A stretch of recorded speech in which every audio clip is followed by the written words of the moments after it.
দর্শক আপনাদের স্বাগত আমাদের আজকে টিভিএস ইনসাইটে। আমি আপনাদের সাথে আছি জীবনেসা আলো। আমরা আজকে আলোচনা করব কেয়া সাবান, যেটা খুব জনপ্রিয়, একসময়ের জনপ্রিয় সাবান কেয়া গ্রুপের, কেয়া কসমেটিক্স, যেটা মেয়েদের খুব ফেভারিট প্রোডাক্ট ছিল।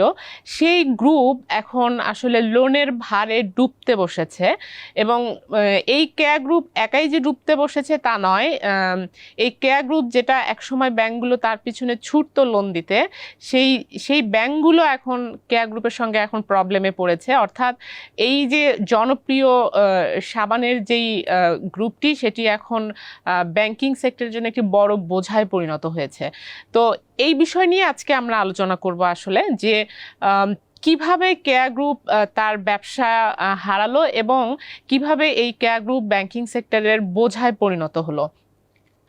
আপনারা জানেন যে বাংলাদেশ ব্যাংকের একটি স্ট্রেস টেস্টিং রিপোর্ট আছে, অর্থাৎ ব্যাংকগুলোর যে স্ট্রেসড যে অ্যাসেট, সেই অ্যাসেটগুলোর নিয়ে একটি টেস্ট করা হয় যে ব্যাংকগুলোর আসলে স্ট্রেংথ বোঝার জন্য। তো সেখানে দেখা যায় যে যদি তিনটি মানে টপ 3 বড়োয়ার যদি ফেল করে, অর্থাৎ ডিফল্টার হয়, তাহলে আমরা দেখতে পাই যে 29টি ব্যাংক তার ক্যাপিটাল ডেফিসিটে চলে যাবে, মানে ক্যাপিটাল হারাবে। তার মানে কি পরিমাণ লোন কনসেন্ট্রেট হয়ে আছে বড় বড় বিজনেস গ্রুপের কাছে। তো কেয়া গ্রুপ আসলে আমরা দেখাবো আজকে যে কেয়া গ্রুপের মতো একটি বড় গ্রুপে লোন কনসেন্ট্রেশন হওয়ার কারণে ব্যাংক কি ধরনের সমস্যার মধ্যে পড়েছে সেটি আজকে আমরা দেখব। আমরা দেখতে পাই যে কেয়া গ্রুপের ব্যাংকিং ইন্ডাস্ট্রিতে এই মুহূর্তে প্রায় 3,000 কোটি টাকার উপরে লোন আছে। এই 3,000 কোটি টাকার উপরে লোনের মধ্যে 50%ই আছে একটি সিঙ্গেল ব্যাংকের সঙ্গে, প্রাইভেট ব্যাংকের সঙ্গে, সেটি হলো সাউথ ইস্ট ব্যাংক। তো আমরা দেখি যে এই যে এত বড় লোন সাউথ ইস্ট ব্যাংকের সঙ্গে, আমরা দেখতে পাই প্রায় 1600 কোটি টাকার লোন রয়েছে।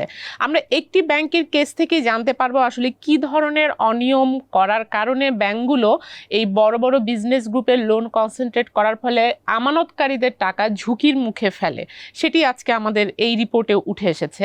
তো আমরা একটু দেখি যে সাউথ ইস্ট ব্যাংক কেয়া গ্রুপ কে কিভাবে লোন দিয়েছে।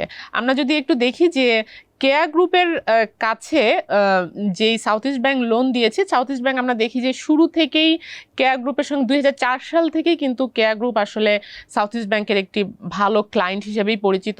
সেই দিক থেকে সাউথ ইস্ট ব্যাংককে আমরা দেখেছি তাদের যে সকল ডকুমেন্ট আমরা অ্যানালাইসিস করে দেখেছি যে তারা খুব জেনারাস ছিল আসলে কেয়া গ্রুপকে লোন দেওয়ার ক্ষেত্রে। তো সেই ক্ষেত্রে আমরা রিসেন্টলি এসিসি অর্থাৎ দুর্নীতি দমন কমিশন, তারা এই কেয়া গ্রুপের লোনের উপর, সাউথ ইস্ট ব্যাংকের লোনের উপর একটি ইনভেস্টিগেশন শুরু করেছে। তাদের পাওয়া ডকুমেন্ট থেকে আমরা দেখতে পাই যে সাউথ ইস্ট ব্যাংক বড় ধরনের দুটি আইনের ভায়োলেশন করে কেয়া গ্রুপকে লোন কন্টিনিউ করেছে। একটি হলো সিঙ্গেল বড়োয়ার এক্সপোজার লিমিট, এটি ক্রস করে কন্টিনিউয়াসলি কেয়া গ্রুপকে লোন দেয়া হয়েছে। এবং আরেকটি হলো যে কেয়া গ্রুপ যখন তার সিআইবি যখন খারাপ, অর্থাৎ সিআইবি কখন খারাপ হয়, যখন সে লোন দিতে পারছে না, বিভিন্ন ব্যাংক তাকে ডিফল্ট হিসেবে মার্ক করেছে, কারণ সে তো একটি ব্যাংক না, অনেকগুলো ডজনখানেক ব্যাংকের কাছ থেকে লোন নিয়েছে। তো অন্যান্য ব্যাংক কিন্তু আমরা দেখতে পাই যে তারা যখনই কেয়া গ্রুপের বিজনেস খারাপ হতে শুরু করেছে, তখনই তারা এটা সিআইবিতে রিপোর্ট করেছে যে ব্যাংকটি এখন পেমেন্ট করতে, এই বিজনেস গ্রুপটি এখন পেমেন্ট করতে পারছে না, তাদেরকে ডিফল্ট করে দিয়েছে, মানি লোন কোর্টে মামলা করেছে। কিন্তু এই যে সিআইবি খারাপ যখন সাউথ ইস্ট ব্যাংকের সাথে হয়েছে এবং অন্যান্য ব্যাংকের সঙ্গে তার যে সিআইবি রিপোর্ট খারাপ এসেছে, সেটি কিন্তু সাউথ ইস্ট ব্যাংক বাংলাদেশ ব্যাংকে রিপোর্ট করেনি, অর্থাৎ এটি হাইড করেছে, করে কন্টিনিউয়াসলি এই গ্রুপটিকে লোন দিয়েছে। এবং লোন দেওয়ার ফলে আজকে আমরা দেখতে পাই যে এই কেয়া গ্রুপ এখন ডিফল্ট, অন্যান্য বেশিরভাগ ব্যাংকের সঙ্গেই সে ডিফল্ট হয়ে রয়েছে, একটি ডিফল্ট ক্লায়েন্ট। কিন্তু সাউথ ইস্ট ব্যাংক সে লোন কন্টিনিউ করছে না, অর্থাৎ মানে ডেট সার্ভিসিংটা কন্টিনিউ করছে না, মানে লোনের পেমেন্ট দিচ্ছে না। তারপরেও কিন্তু সাউথ ইস্ট ব্যাংক তাকে আনক্লাসিফাইড হিসেবে দেখাচ্ছে, কারণ এই গ্রুপটিকে যদি এখন তারা ক্লাসিফাইড করে দেয়, 1600 কোটি টাকার লোন যদি ক্লাসিফাইড করে দেয় এখন, তাহলে তার ব্যালেন্স শিটের উপর অনেক বড় একটি ইম্প্যাক্ট পড়বে। তো সে কারণে তারা দেখা যাচ্ছে যে এইভাবে আনক্লাসিফাইড দেখিয়েছে। আমরা 2023 সালের আমরা দেখেছি যে 2023 সাল থেকেই আসলে ডেট সার্ভিসিং বন্ধ করে দিয়েছে কেয়া গ্রুপ, কিন্তু আমরা বছর শেষে যে ব্যাংকের অ্যানুয়াল রিপোর্ট সেখানে দেখি যে এই গ্রুপটিকে আনক্লাসিফাইড হিসেবে দেখানো হয়েছে। তো এসিসি এই বিষয়গুলো তারা ব্যাংকের কাছ থেকে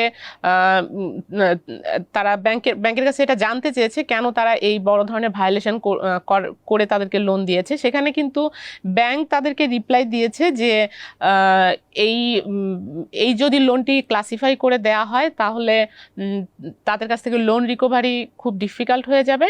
এবং আরেকটি বিষয়, সিঙ্গেল বড়ার এক্সপোজার লিমিট তারা এক্সিড করার ক্ষেত্রে তারা জবাব দিয়েছে যে ক্লায়েন্ট কমিটমেন্ট তাদের করেছিল যে তাদেরকে এই সিঙ্গেল বর্ডার এক্সপোজার লিমিটের মধ্যে তাদের লোনটা নিয়ে আসবে, সেই প্রেক্ষিতে তারা এটা কন্টিনিউ করেছে। কিন্তু প্রশ্ন এখানে তাহলে সিঙ্গেল বর্ডার এক্সপোজার লিমিট আপনারা জানেন যে একটি ক্লায়েন্টকে একটি ব্যাংক তার ক্যাপিটালের একটি নির্দিষ্ট পার্সেন্টেজে তাকে লোন দিতে পারে, 10% অফ ক্যাপিটাল।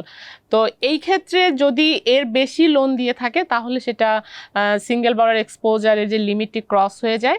এবং এই আইনের কারণ হলো, এই আইনটির দরকার কি ছিল? দরকার ছিল যাতে লোন কনসেন্ট্রেশন না হয়, যাতে সকল লোন বা বেশিরভাগ লোনই একটি দুটি গ্রুপের কাছে যখন চলে যাবে এবং সেই গ্রুপ যখন ফেল করবে তখন কিন্তু ব্যাংকও ফেল করে যাবে এবং আমানতকারীদের টাকাটা ঝুঁকির মুখে পড়বে, যে কারণে আইনটি করা হয়েছে। কিন্তু আমরা দেখতে পাই যে এই যে এত বড় দুটি ভায়োলেশন হয়েছে, বাংলাদেশ ব্যাংক তাহলে কি করেছে? এখানে একটি প্রশ্ন।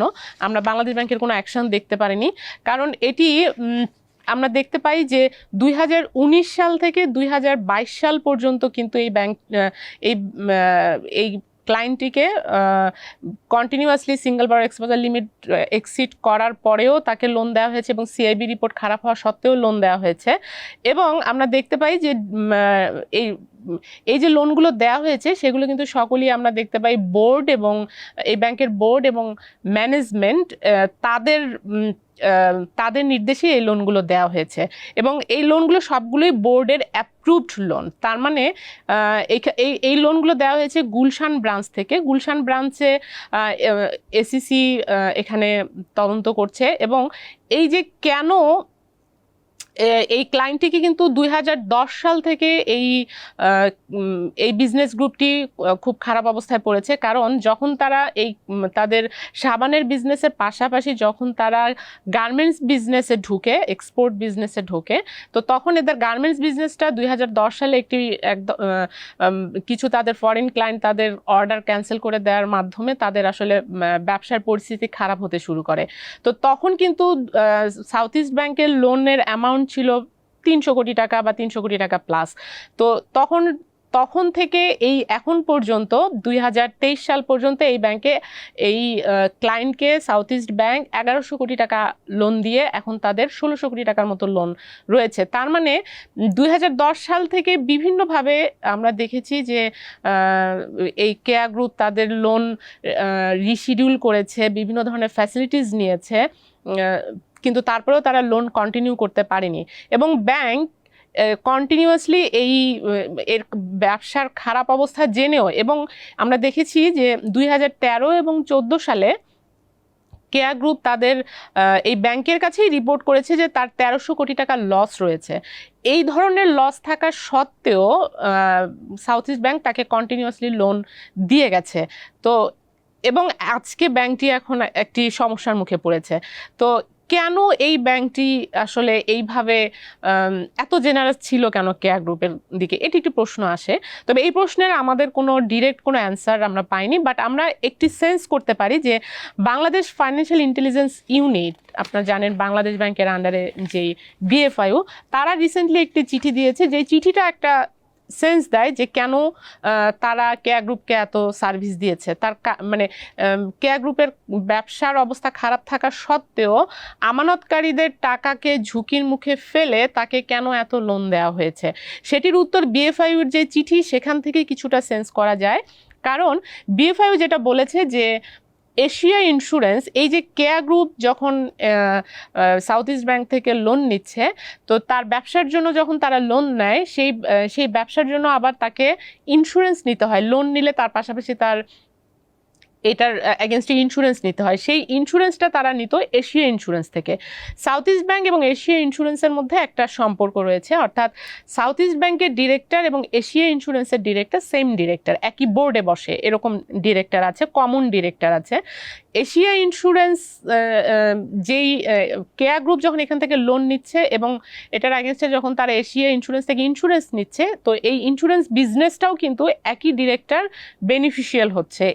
এখান থেকে আমরা দেখি যে বে লিজিং অ্যান্ড ইনভেস্টমেন্ট একটি মার্চেন্ট ব্যাংক, সেটি সাউথ ইস্ট ব্যাংকের বোর্ডে রয়েছে এবং এশিয়া ইন্স্যুরেন্সের বোর্ডেও রয়েছে, এবং এই প্রতিষ্ঠানটির যে ফাউন্ডার তিনি কিন্তু সাউথ ইস্ট ব্যাংকের একজন ইনফ্লুয়েন্সিয়াল ডিরেক্টর। আমরা অ্যানুয়াল রিপোর্ট থেকে সব জানতে পেরেছি। তো এখানে দেখা যায় যে বিএফআইউ যে চিঠিটি দিয়েছে এই সাউথ ইস্ট ব্যাংকে, যে এশিয়া ইন্স্যুরেন্সের এগেনস্টে যেই চেকগুলো ইস্যু করা হয়েছে সেগুলো যেন তাদেরকে দেওয়া হয়, কারণ তারা এগুলো ইনভেস্টিগেট করবে যে আসলে এখানে কে বেনিফিশিয়ারি। তো এখান থেকে সেন্স করা যায় যে আসলে এখানে ব্যক্তিগত ইন্টারেস্ট থাকারও একটি সুযোগ রয়েছে, যে কারণে আসলে আমরা দেখতে পাই যে সাউথ ইস্ট ব্যাংকে এরকম ফ্যাসিলিটিস দেওয়া হয়েছে। এবং এখন আমরা দেখি যে যদি এই সাউথ ইস্ট কেয়া গ্রুপের 1600 কোটি টাকার লোন যদি ক্লাসিফাই করে দেওয়া হয়, তাহলে সাউথ ইস্ট ব্যাংকের উপর কী ধরনের ইম্প্যাক্ট পড়বে।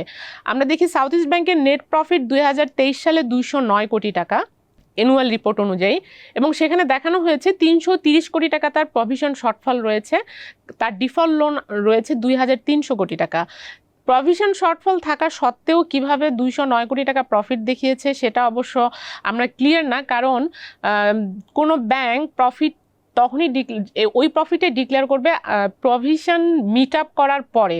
যদি কোনো ব্যাংক প্রভিশন মিট আপ করার মতো ক্যাপাসিটি না থাকে, তাহলে তাকে বাংলাদেশ ব্যাংক থেকে স্পেশাল পারমিশন নিতে হবে যে এই বছরের প্রভিশন আগামী বছর বা আগামী 2-3 বছরে তারা মিট আপ করবে, কিন্তু তারা তখন আর তার প্রভিশন শর্টফল দেখানোর কোনো সুযোগ নেই। তো আমরা দেখতে পাই তার অ্যানুয়াল রিপোর্টে 330 কোটি টাকা প্রভিশন শর্টফল, এরপরে তারা প্রফিট দেখিয়েছে 209 কোটি টাকা। প্রভিশনটা রাখা হয় ডিফল্ট লোনের অ্যাগেনস্টে, যে পরিমাণ ডিফল্ট লোন আছে সেই তার এগেনস্টে সার্টেন অ্যামাউন্ট তাকে প্রফিট থেকে আলাদা করে প্রভিশনে রাখতে হয়, সেটা প্রফিট হিসেবে দেখাতে পারবে না, কারণ ফিউচারে যেই লোনগুলো তার রিকভারি করতে পারবে না সেটা ওই প্রভিশন থেকেই মিট আপ করা হবে। তো আমরা দেখতে পাই যে south east bank provision shortfall থাকা সত্ত্বেও তারা প্রফিট দেখিয়েছে, একই সাথে তারা 6% ক্যাশ ডিভিডেন্ড 2023 সালে ডিক্লেয়ার করেছে। তার মানে ক্যাশ ডিভিডেন্ড ডিক্লেয়ার করা মানে ব্যাংক থেকে ক্যাশটি বের হয়ে গেল ডিরেক্টরদের পকেটে। তো একটা ব্যাংক ক্যাশ ডিভিডেন্ড ডিক্লেয়ার করবে যখন তার আসলে ক্যাশ ডিভিডেন্ড ডিক্লেয়ার করার মতো ক্যাপাসিটি থাকবে, একটা গুড স্ট্রেংথ থাকতে হবে, কিন্তু তারা এই 1600 কোটি টাকার লোন ক্লাসিফায়েবল হওয়ার সত্ত্বেও তাকে ক্লাসিফাই না করে তারা প্রফিট ডিক্লেয়ার করেছে, ডিভিডেন্ড নিয়েছে। এখন এসে তারা যদি এই 1600 কোটি টাকা তাকে যদি ডিফল্ট করে দিতে হয়, তাহলে তার 209 কোটি টাকার প্রফিট থাকে না, ইভেন তার ডেফিসিট যে ক্যাপিটাল যে আছে ক্যাপিটালও ডেফিসিটে পড়ে যাবে এই ব্যাংকটির। তার মানে এখানে তারা আসলে একটি গ্রুপের ক্লাসিফাইড লোন সেটি আর্টিফিশিয়ালি রেগুলার দেখিয়ে নিজেরা ব্যাংক থেকে ডিভিডেন্ড নিয়ে নিয়েছে, প্রফিট দেখিয়েছে। এই প্রফিট দেখিয়ে স্টক মার্কেটের যে শেয়ার প্রাইস আছে সেখানে একটি ইম্প্যাক্ট ফেলেছে, অর্থাৎ যারা রিটেইল শেয়ার হোল্ডার তারা কিন্তু ভেতরের বিষয়টি জানতেই পারলো না, তারা হয়তো ব্যাংকের ভালো প্রফিট দেখে সেখানে শেয়ারে ইনভেস্ট করলো, তারপর বছর শেষে এসে দেখা গেল আসলে এই প্রফিটগুলো আসলে তার থাকছে না যদি তার প্রপার ক্লাসিফাই করা হয়, প্রপারলি লোন ক্লাসিফাই করা হয়। তো এটি হলো আমরা দেখতে পাই সাউথ ইস্ট ব্যাংকের ব্যাপার। এবং আমরা যদি দেখি যে কেয়া গ্রুপের আসলে কি সমস্যা শুরু হয়েছিল, আমরা দেখতে পাই যে 2010 সালে কেয়া গ্রুপ আমেরিকান একটি মাল্টিন্যাশনাল ক্লোথিং কোম্পানি থেকে তাদের বড় একটি অর্ডার ক্যান্সেল হয়েছিল। সেই অর্ডার কেন ক্যান্সেল হয়েছে সেটার বিস্তারিত আমরা জানি না, কিন্তু এটা প্রায় $60 মিলিয়ন অর্ডার তাদের ক্যান্সেল হয়েছিল। এর মধ্যে $21.6 মিলিয়ন ছিল সাউথ ইস্ট ব্যাংকের সাথে এলসি খোলা। তো এখান থেকেই আসলে তার ক্রাইসিসটা শুরু হয়, এরপর তার লোনগুলো ফোর্স লোন হয়। এরপর আমরা দেখতে পাই আপনারা জানেন 2013-14 সালে এই সাউথ ইস্ট ব্যাংকের কাছে কেয়া গ্রুপ নোটিস করেছে যে তারা 1300 কোটি টাকা লস করছে। এরপরও 2015 সালে আমরা দেখতে পাই, আপনাদের মনে থাকবে যে বাংলাদেশ ব্যাংক 2% ডাউন পেমেন্টের সুযোগ দিয়ে 500 কোটি টাকার উপরে যাদের লোন আছে এরকম 11টি গ্রুপকে স্পেশাল বেনিফিট দিয়েছিল লোন রিশিডিউল করার জন্য 10 বছরের রিপেমেন্ট সুবিধা দিয়ে। সেইটার শর্ত কিছু ছিল, সেই শর্ত ছিল যে সেই বিজনেস গ্রুপকে এই সুবিধাটি দেয়া হবে যাদের ব্যাংক তাদেরকেই দিবে যাদের ক্যাশ ফ্লো অ্যানালাইসিস করে মনে হবে যে হ্যাঁ এটা কন্টিনিউ করতে পারবে, অর্থাৎ তার একটি ভালো ক্যাশ ফ্লো থাকতে হবে। এই ধরনের অ্যানালাইসিস করে ওই ব্যাংক তার ক্লায়েন্টকে এই সুবিধাটি দিতে পারবে। এবং যদি কোনো ক্লায়েন্ট এটি ফেল করে কন্টিনিউ করতে, তাহলে সাথে সাথে এই বেনিফিটটি উইথড্র করা হবে এবং তাকে ক্লাসিফাইড হিসেবে মার্ক করা হবে। আমরা দেখতে পাই যে এই 2015 সালে এত বড় একটি বেনিফিট কেয়া গ্রুপকে দেওয়া হয়েছে, এরপরও কিন্তু কেয়া গ্রুপ এটা কন্টিনিউ করতে পারেনি, তারা ফেল করেছে এবং তারা ইনস্টলমেন্ট ডিসকন্টিনিউ করেছে। এরপর আমরা দেখতে পাই 2016 সালে সাউথ ইস্ট ব্যাংক এই কেয়া গ্রুপকে বিএমআরই লোন দিয়েছে, যেটা আসলে তার ফ্যাক্টরি মডার্নাইজেশন করার জন্য যে লোনটি দেওয়া হয়, এটি 154 কোটি টাকার লোন, অর্থাৎ তার বিজনেস এক্সপানশনের জন্য এই লোনটি দেওয়া হয়েছে। এইটা হোপ করে যে এখান থেকে হয়তো এই গ্রুপটি রিকভার করবে, কিন্তু তারা কিন্তু রিকভার করতে পারেনি। এবং 2019 সাল থেকে তারা আবার ডিসকন্টিনিউ শুরু করে, কিন্তু সিঙ্গেল বড়ার এক্সপোজার লিমিটও এক্সিড করে। এরপরেও 2019 থেকে 22 সাল পর্যন্ত এই ব্যাংকটিকে এই ফ্যাসিলিটিস এই ব্যাংক কন্টিনিউ করে। ইভেন আপনারা জানেন করোনার সময় যখন সরকার একটি ইনসেন্টিভ দিয়েছিল এক্সপোর্টার কোম্পানিগুলোকে তাদের যেই ওয়ার্কারদের বেতন দেওয়ার জন্য, সেই সময় কিন্তু কেয়া গ্রুপ ডিফল্ট ক্লায়েন্ট ছিল, তা সত্ত্বেও এই কেয়া গ্রুপকে 25 কোটি টাকার এই সরকারি সস্তা লোনটা তাকে দেওয়া হয়েছিল তার ওয়ার্কারদের বেতন দেওয়ার জন্য। এরপরও কিন্তু কেয়া গ্রুপ সার্ভাইভ করতে পারেনি এবং তারা 2023 সালের জুন থেকে তারা আর ডেট সার্ভিসিং করছে না সাউথ ইস্ট ব্যাংকের সঙ্গে। এরপরেও সাউথ ইস্ট ব্যাংক তাকে কন্টিনিউ করে গেছে ডিফল্ট না করে। আমরা দেখি 2023 সালে অ্যানুয়াল রিপোর্টে তাকে আনক্লাসিফাইড রাখা হয়েছে। এবং এই ঘটনাগুলো আসলে আমরা দেখতে পাই যে এসিসি এখন তদন্ত করছে, বিএফআই তদন্ত করছে, কিন্তু কথা হলো 2010 সাল থেকে এই যে ক্লায়েন্টকে কন্টিনিউয়াসলি ভায়োলেশনের মাধ্যমে লোন দেওয়া হয়েছে, তাহলে বাংলাদেশ ব্যাংক কী করেছে। এবার আসি আমরা এই যে কেয়া আসলে তার একটি কোম্পানি কেয়া কসমেটিক্স, কেয়া গ্রুপের একটি অ্যাফিলিয়েট কোম্পানি যেটি ঢাকা স্টক এক্সচেঞ্জে লিস্টেড আছে। এই কেয়া কসমেটিক্সও আমরা দেখতে পাই যে 2013-14 সালে এই যে ব্যাংকের কাছে তারা রিপোর্ট করছে 1300 কোটি টাকা লস করেছে, তারপরেও তারা 10% ডিভিডেন্ড দিয়ে গেছে, স্টক ডিভিডেন্ড। তার মানে এটা তার শেয়ার মার্কেটের প্রাইসের উপর এক ধরনের ম্যানিপুলেশন কাজ করেছে, কারণ যখন তার ভেতরের আসলে লসগুলোকে তারা লুকিয়ে রেখে তারা ডিভিডেন্ড দিয়েছে, অর্থাৎ রিটেল ইনভেস্টররা ডিভিডেন্ড দেখে তার পারফরমেন্স জানতে পারছে, তাহলে তখন রেগুলেটর কি করেছে, Bangladesh securities and exchange commission কি করেছে, সেটিও একটি প্রশ্ন। এবং আমরা দেখতে পাই যে এই কেয়া গ্রুপ 2019 সালে রিপোর্ট করেছে যে তাদের প্রায় 1300 কোটি টাকা লস হয়েছে। এরপরও সে 2020 সালে তারা ক্যাশ ডিভিডেন্ড দিয়েছে, অর্থাৎ ক্যাশ ডিভিডেন্ড মানে খুবই ভালো, যখন একটা কোম্পানির পারফরমেন্স থাকে তখন সে ক্যাশ ডিভিডেন্ড দেয়। তার মানে এটি আবারও তারা আসলে রিটেল বিনিয়োগকারীদের সাথে এক ধরনের প্রতারণা করলো। তো এখন আমরা দেখতে পাই যে সিকিউরিটিজ অ্যান্ড এক্সচেঞ্জ কমিশন তাদের একটি ইনকোয়ারি কমিটি করেছে, যে তারা মনে করছে যে তাদের ফাইন্যান্সিয়াল স্টেটমেন্টগুলো প্রপারলি তৈরি করা হয়নি, এগুলোর উপর তারা এখন একটি ইনভেস্টিগেশন করবে। তো যদিও এই অনেকগুলো ইনভেস্টিগেশন এখন চলছে, কিন্তু এগুলোর সমাপ্তি আসলে আমরা অনেক ইনভেস্টিগেশন কমিটি হতে দেখি, বাট এগুলোর কোনো অ্যাকশন দেখতে পাই না। আমরা ইনভেস্টিগেশন কমিটি যখন হয় সেই পর্যন্তই আমরা দেখতে পাই, তারপরে আর ফলাফল দেখতে পাই না। যদি দেখতে পেতাম তাহলে 2010 সাল থেকে এই যে 1 দশক ধরে যে একটি অসুস্থ গ্রুপকে কন্টিনিউয়াসলি লোন দিয়ে আসা হয়েছে ব্যক্তিগত ইন্টারেস্টে, এবং এর মাধ্যমে যে আমানতকারীদের স্বার্থ ক্ষুণ্ণ করা হয়েছে, তাহলে এতগুলি রেগুলেটর কোথায় ছিল, এটি একটি প্রশ্ন।